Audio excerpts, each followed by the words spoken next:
Talking to Pat Capasso. Pat, what's your local in the IAM? Local 914.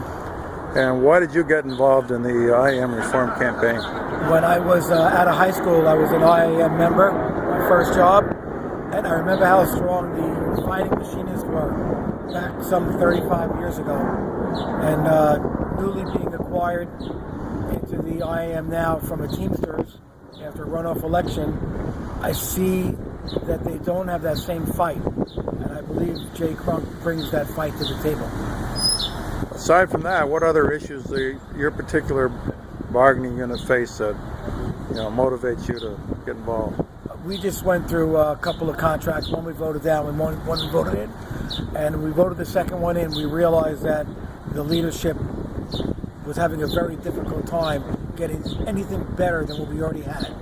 So people were tired, people were frustrated, and they voted in a substandard contract to the neglect of most of the members.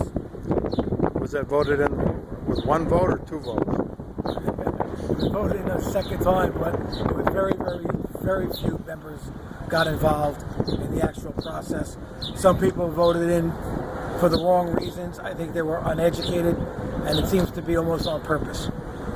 What would you say the morale has been in your unit, up to now? Pretty much non-existent.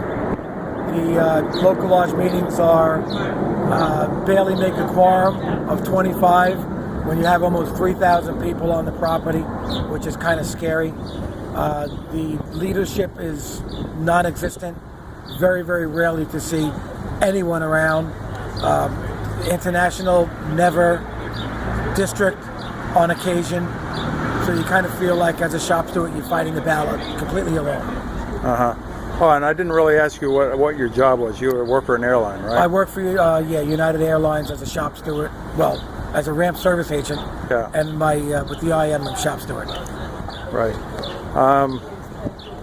So, how much knowledge did your members have of this election, and how well did they know that it was even going on? No one even knew that there was an election pretty much taking place.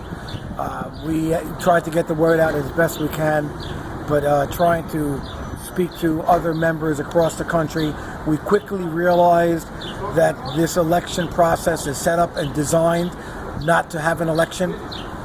When we were in the runoff election with the Teamsters and the IAM, we were told this is a Democratic Union from the international president right down to the shop steward, which sounded absolutely wonderful, up until you asked someone if they ever got to vote for any international office ever, and the answer was no.